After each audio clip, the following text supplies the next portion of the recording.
Hello and welcome to the FMSL Podcast. I am Cameron. Today is the transfer special. So we have three guests with us as Chrissy is unfortunately he's unfortunately unavailable after having knee surgery. So we do wish Chrissy all the best. So first off, we've got somebody who has been on the podcast before, Mr. Joseph McMahon. Hello, Joseph. Hiya guys, you all right? Yeah. So we've got Joe, and then we've got the Premier League champion, the self-proclaimed king of deals, Niall. Self-proclaimed, it's facts, mate. You know it. How are you doing, guys? And finally, we have the Yorkshireman himself, the manager of AEK Athens, Mr. Oliver Ronan. Hiya. Oh, that was such a letdown. That was such a letdown. So, boys, how are we all doing? I'm good. Yeah, not bad. Really good. I'm happy the window's over. So talking about the transfer window, so we've just had our transfer window, which started on Saturday previous, and it was pretty quiet to start with, and then it started ramping up, and it got through a little bit, and then we've came to the draft, we've done the draft, and then now we're here. So, Joe, tell me about your window. Was it frustrating? Was it, awful? Well, the first 2 hours were really frustrating.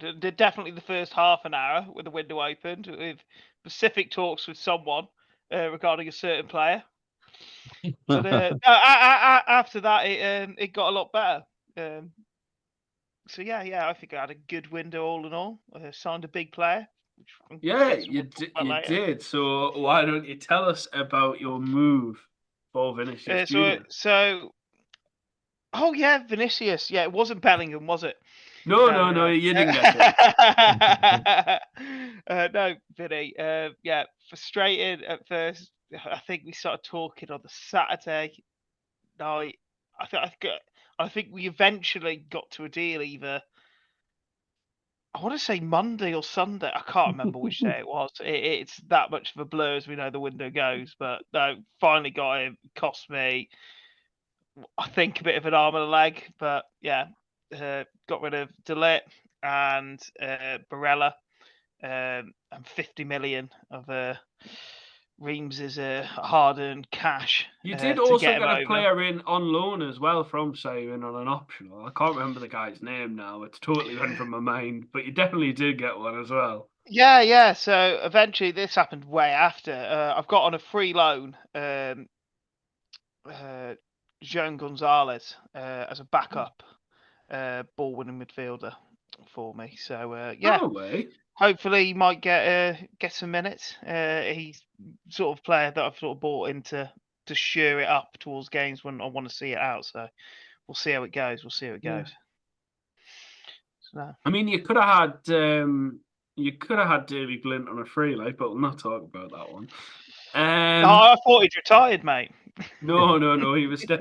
Actually, I've got a very big thanks to give to Dan, who's the manager of Royal Antwerp, who came and saved me from that living hell of trying to release Daley Blind.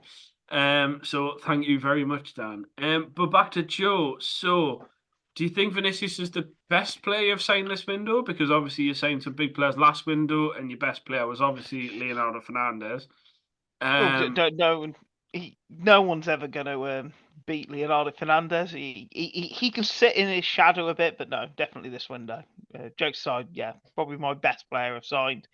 We'll see how he performs. I've got a lot of attacking players, but he should be the guy that I'm hoping to bang a lot of goals in for me and get me out of League Two. Yeah, because I think League Two will be very competitive this year. You've obviously got Dan, who's dropped down. You've obviously got yourself and Oliver Fennell. You've obviously got Stephen as well. So I think there's a few more people than that. I just can't remember. Yeah, you got Connor, the Yes, new lad. Connor, new Connor. But yeah, Had there's a couple a of few, friendlies. isn't there? But go on, tell us. You can do this more objectively than I can because I'll just start shouting. What was the hardest deal like to try and negotiate? Because I know what's going to come, so I'm just going to let you go for it. So I would say that the non-existent deal, which was for Jude Bellingham, which obviously never come to happen. I can't even remember now. He was that frustrated at the time what the full offer was. I know Tammy Abraham was involved. You'll probably be able to remember it better than me, Yes, Cam. I do. So what? Okay, this is painful. It was originally. So people need to be aware. I'm not trying to do you over. And it was more based on what I thought Jude Bellingham was worth, which we've had previous conversation about. Which was, and I believed that, and I think a lot of people do believe your values are sometimes a little bit higher than what other people think. But obviously, I wanted Delict, Tammy Abraham, and I wanted either Fagoli.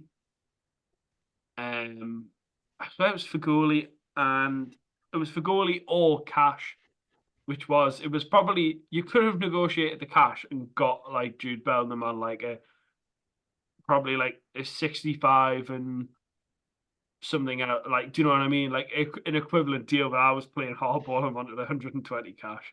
Yeah. But if you didn't ask, so you didn't get. But yeah, then negotiations happened. I had a total mental breakdown this window, as people might have been aware. But yeah, it was a hard deal for both of it, and I think it's probably the right decision in the end. It was for both parties. It's been a good decision to keep because you Yeah, wouldn't I have got think Vinicius.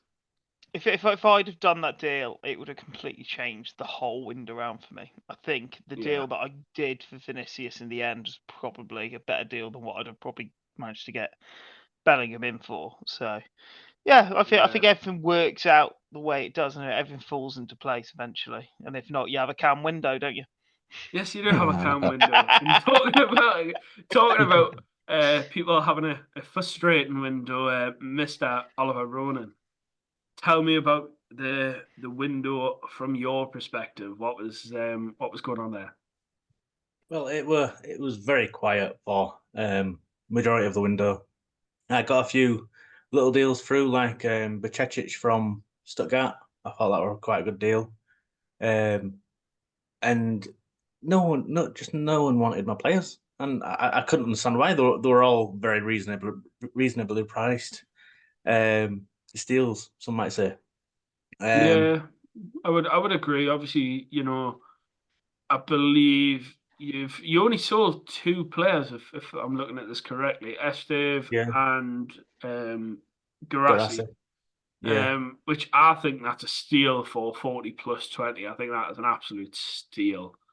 Well, I got him for a steal. I got him for 15 plus 5, the previous window. By So the way, I still think either way it's still a steal. I think you could have yeah, probably it got a lot is. more out of that, but Um, yeah, I but think it was, like I say, a little bit frustrating because no one wanted. Well, people were wanting them, but not offering the money I wanted.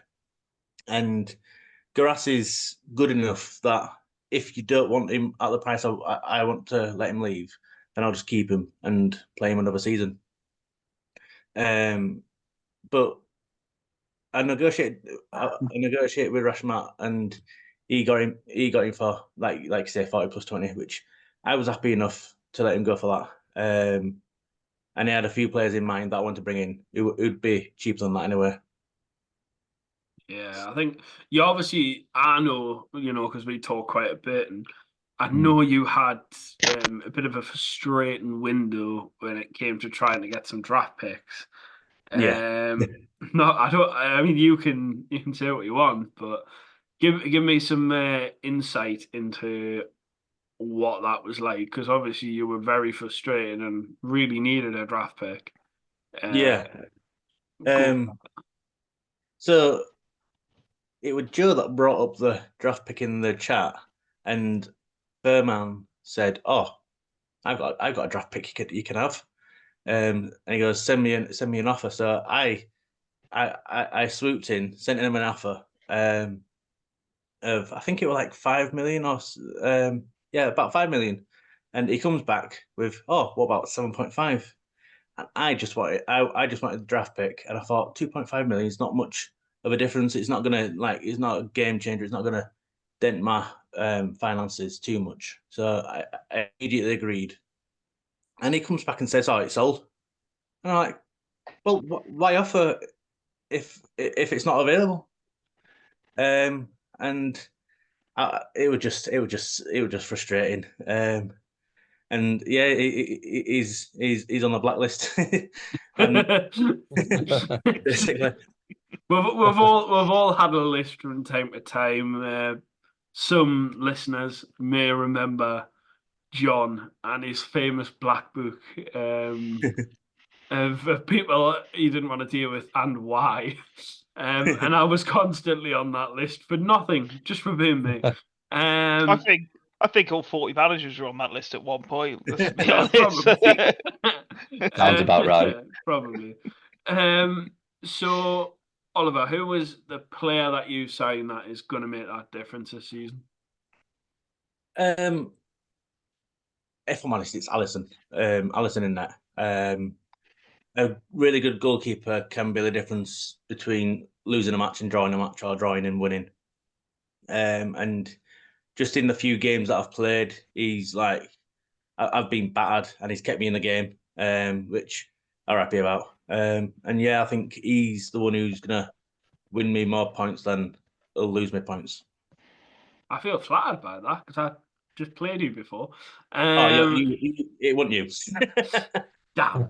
First game it might be, not second game though. That was a walkover for you. That. Yeah. So now we come on to the transfer king, or the king of deals himself, Niall. Niall has had a very busy window, people. He's had a very busy window. I believe you. How many players have you got rid of, Niall? Rid of probably about 12, maybe And how many have you brought in, including draft? 10. 10. 10, down on 10. Well, tell me a little bit more about that then, because obviously there's some players on that list there that I'm looking at and going, yeah, he's pretty good. I could have had him. I wanted him. You know, you signed Tomori and then got rid of him for Conde in a swap. You signed Fabio Vieira. You know, you've done some pretty good deal. Then you've got rid of, my boy Giovanni Lo Celso and Casper Dolberg. Jesus, you're getting rid of everybody. But tell me more about that in your window, because we are really intrigued to hear how your thoughts on this window. I mean, it was so up and down. I mean, I think early days, I was actually in Rashamak's DMs trying to prize Isaac away from him. That wasn't happening. Yeah, I mean, I thought I might have been able to get there, but then the price was escalating to like over 150. So like, can't do that. Like, right, where else to go now? So I thought, oh, 2 times the top goal scorer in the Premier League, Beto. Let's go and see if we can do a deal there with Luis. Talking, we kind of had an agreement of a price, and then I was starting to get swayed by other potential deals. So I said, look, you could probably get more money for him, and you might even prefer to keep him. You know what I mean? He's his top goal scorer twice in a row. So we kind of just both mutually agreed to pull out of that deal. Which then left it open for me to then go and spend big money on Fabio Vieira in the midfield and go cheaper in the sub-bench options up front. Yeah, I think your team's obviously very interesting. You sold Sandro Tonali to me, for a ridiculous deal. In hindsight, it was madness. But then you went on to win the Prem, and now you've strengthened that department even more with different players. There's only so far you can go improving before somebody knocks you off your perch. What's that signing that's hopefully made that difference for it not to happen this year? Fabio Vieira. It was a difficult deal to do as well. Very expensive. I basically had to get rid of my highest value player. I mean, he's not worth the value that FM say, but he was my highest value player. And so that cost me 25 million up front, 70 million future fee, and Arribas in that deal to get Fabio Vieira over the line. Jesus, that's a lot of money. I didn't realize. I read that the wrong way around there. I didn't realize that 70 future fee you've got other future fees as well. Yeah, I'm about like 160 million in the hole. You're in thy hole. He's gonna try and do a Jake, ladies and gentlemen. This is when you've won the Premier League though, and you still need to improve, it costs bloody money, mate. No, it does, and look at Joe's sitting there now and going, yeah, I know, because I've had to do that. You did it 3 times on bounce as well, and didn't you? Yeah, three, yeah, 3 times. Yeah, I want to say it was 3 times on bounce. I'm convinced it was 3 times on the bounce. I'm sure it was 3 times on the bounce, and then yeah.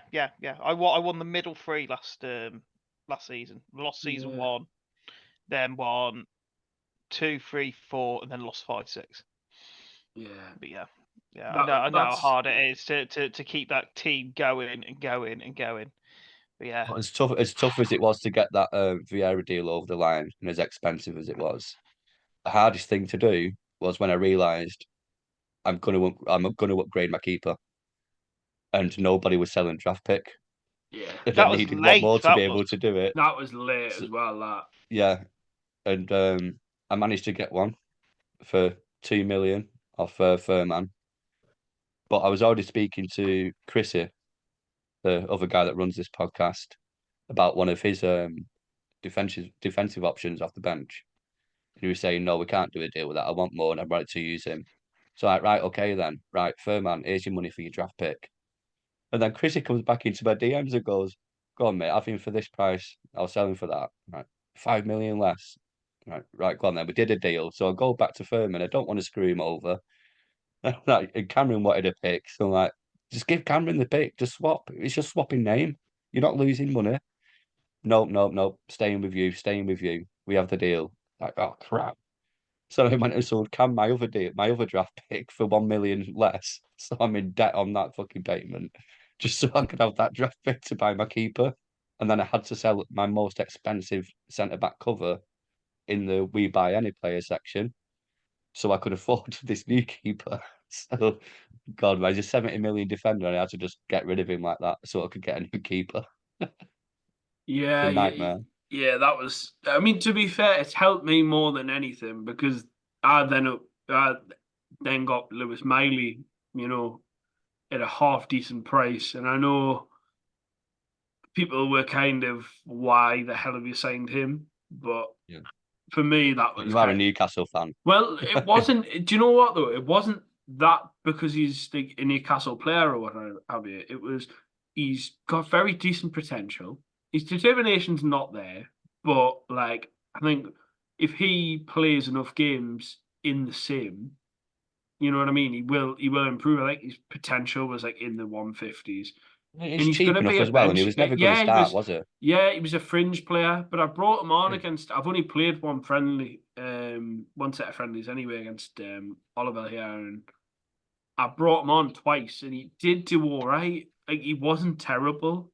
Do you know what I mean? And I obviously had Yori Versachin, who Simon's kindly bailed me out of debt with. Nobody can do anything about that now because this podcast won't go out till after the window shuts. So nobody can do fuck all.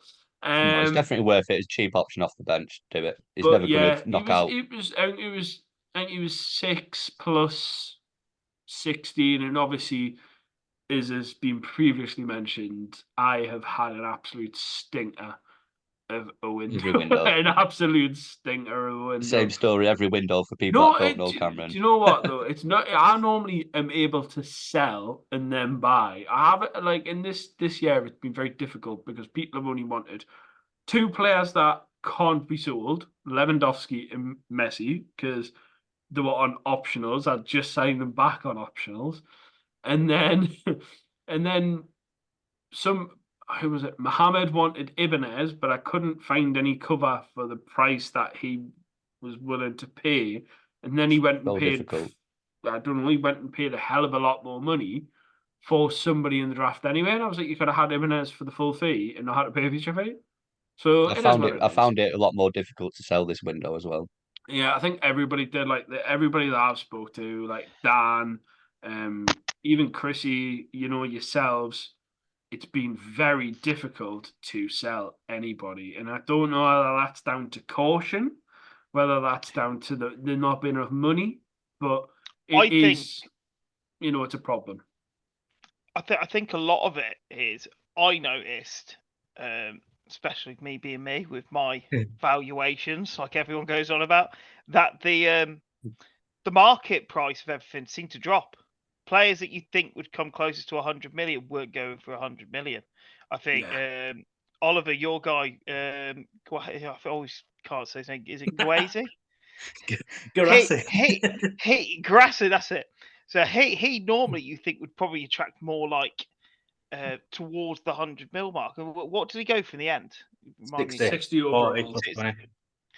Yeah, 64. So it's 60 mil overall. Where that you think maybe a player like him is going to go for at least 80, and it just wasn't. I think I saw Tammy Abraham very early doors, and he went for a really good price. I think the price of that managed to stick as it was because he was in talks with you at the exact same time, Cam, for Bellingham, and it was a case of right. Well, I had said, Andrew's like, here's the money. It's not going to happen. Go for it.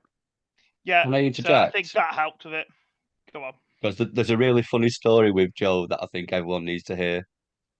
Go on. About being in talks with two different people and what happened, Joe. Go on, explain it just quickly because it was funny. Yeah. Oh, you're. I forgot the. I always forget the one guy's name. So I was in talks with the guy who used to be at Sassuolo, Guns with an R. What's his name?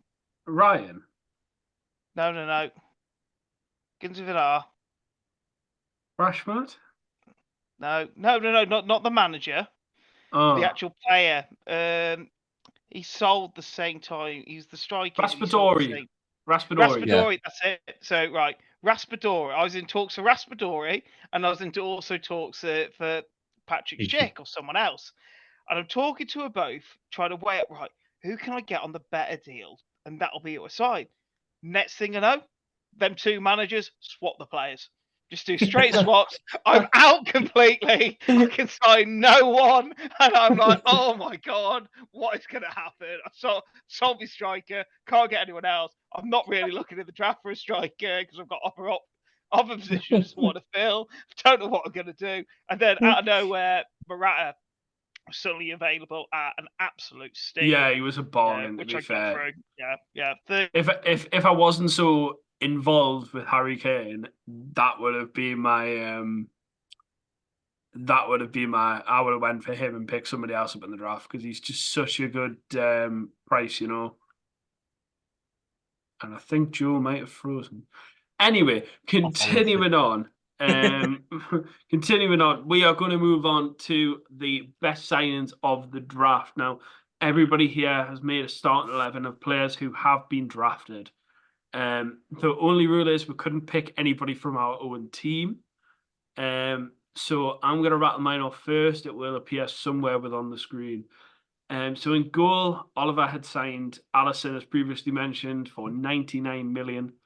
Then we have Pedro Porro, who went to Lecce for 60 plus 15 on a future fee. And then we have, I can never remember his first name, Romero, who in real life plays for Tottenham. He went to Union Berlin for James from the last podcast. And then John Stones also went to Lecce. So Simon completely shoring up his defence there with a very good deal. And then he's going to be mentioned twice here. Oliver Fennell signed at Monero. He signed Jared Branthwaite and Declan Rice, who I think are very good deals, especially Jared Branthwaite for 40 million. And then obviously signed Declan Rice for, I think it was an overall 110. 89 plus 22. Yeah, but I think overall it was 110 anyway. And then Chrissy, our beloved Chrissy, signed Martin Odegaard because he didn't get Declan Rice for what I believe to be 107 million plus 26. And then moving on to the forward part of that section, Abdul signed Saka, who was the most expensive player in the whole of the draft, for around about 152 million overall. And obviously Neco Williams as well, who signed for Shane at River Plate for a fair margin of just over 100 mil.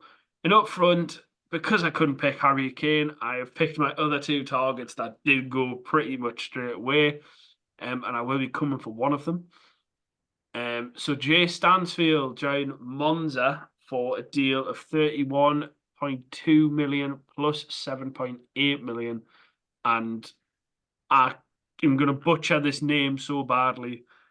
Kalimowendo signed for Craig, the rap god himself, at CF America for a deal worth around about 74 million. So I think that was a pretty fair deal for that one as well, because he was practically on par with, some of the best strikers in there. What if we're just, I'll pop everybody else's up on screen because we are kind of running out of time. Who was everybody's favourite pick of the draft? We'll start with Niall. I'd say Ravella for me, just because he's so cheap and he's such a good player. And because at the start you can't buy him for 2 seasons, and I've always been wanting to come down to this season. I forgot all about him and bam, snapped up. Like, damn, because I was looking for someone in that area as well. So cheap, great player, value for money, 100%. Yeah. How much? What was the price and where did he go? If you can remember. It was 19 million plus 12 million. I can't remember who signed him. Oh, that's a pretty good deal, to be fair. With that, I think Branthwaite as well has to have a shout at 43 million. That's a bargain. Yeah. Noosa for 14 plus 9, bargain. Just a couple on my team list. Yeah. Oliver? I think Chris Rigg were a really good bargain at 110k. Yeah. Because he's got I think it's in the 170s for his potential. Yeah. And all that's going to do is just increase in value year on year. Yeah, I mean, even with that one as well, if Chrissy, I spoke to him about it. Basically, I think he's done it as wide-back fodder because he's gonna then go, because he's like a 170 plus potential. He's gonna then go from being this, 110k rated player to next season probably worth maybe 40 million. Maybe, Definitely making a profit. Yeah. 100%. You're making something, aren't you? And finally, Joe, who is your favourite couple of players that have been drafted? Yeah, so I've got 3 for me. Well, 4, I guess. So Declan Rice, signed by Oliver, I think it's an absolute bargain. That's easily a £200 mil player next season if someone wants to take him off him for 89.6 plus 22.4. Fabio Parassi, who Kev stole off me, I feel like a few picks before mine. I think I had a metal breakdown in the Discord chat while the draft was going on. Yeah, 29.6 and 7.4 mil future fee. Absolute bargain of a player, I think that. Vital, who was signed by Mr. Ronan. Oliver Ronan. I think he is an absolute bargain. Yeah. 28 mil, 7 mil future fee. He doesn't look like the player that he's sort of given a current ability rating as. He looks like he will tear stuff up in the back and just be really good. And then the last one, Nick Pope. I think 9.2 million for a goalkeeper of his caliber in the game still is an absolute bargain. It's an absolute bargain. Under 10 mil is great. Is great. They're my Joe, I know you've quickly got. I mean, very very quickly, you've got a little undrafted 11, which was very good. You don't have to run through prices, but I'm going to whack it up on the screen anyway if you want to quickly talk through it.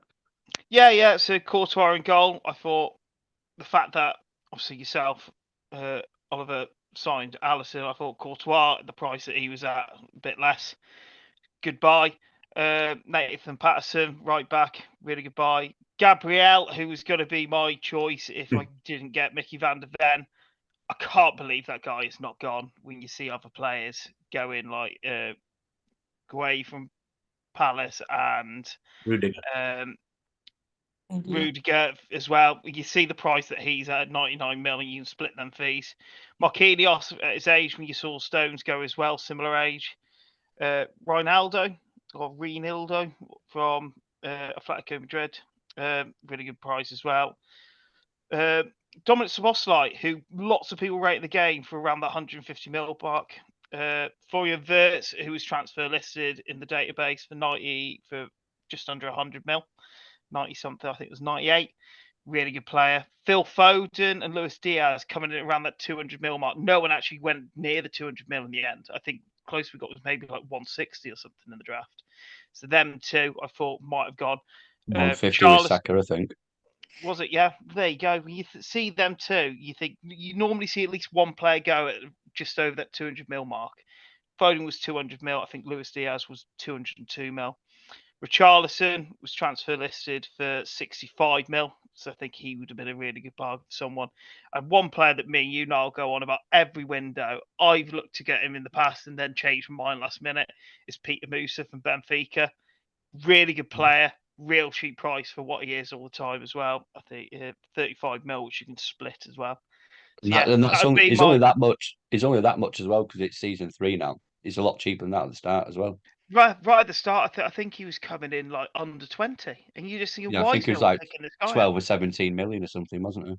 Yeah. So that's the player, Jake. I know you've been trying to pry the name out of me and Niall for the last 3 drafts who the striker is. Now you know, mate. Peter Musa. Exclusive.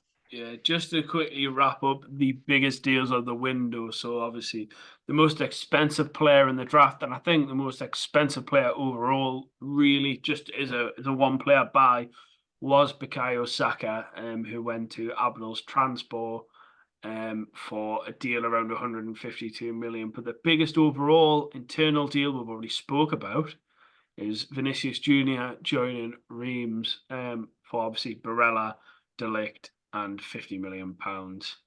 And then the biggest internal cash deal, which I think everybody was surprised about actually, was Militao, the centre-back, who went from Verona to Stuttgart for 100 million cash and 35 million in future fees, which is insane considering I was only getting 35 million for Roger Ibanez. But never mind. I think that to me, that deal is one of the bargains, I think, of the window, the Militao. Yeah. Although you're looking at over 100 mil, that's easily a player to me that's worth between at least the 150 and the 200 mil mark. So Connor, I'll be in your DMs in about 6 weeks' time, mate.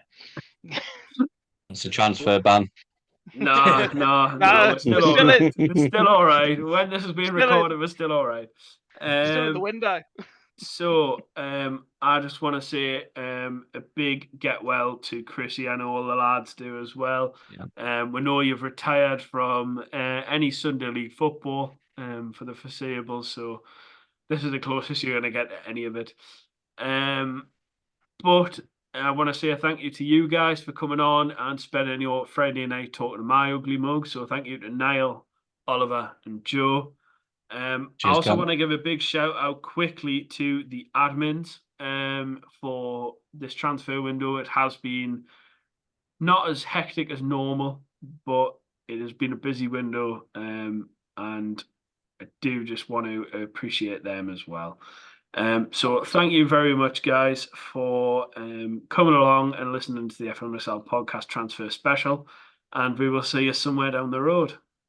Take care.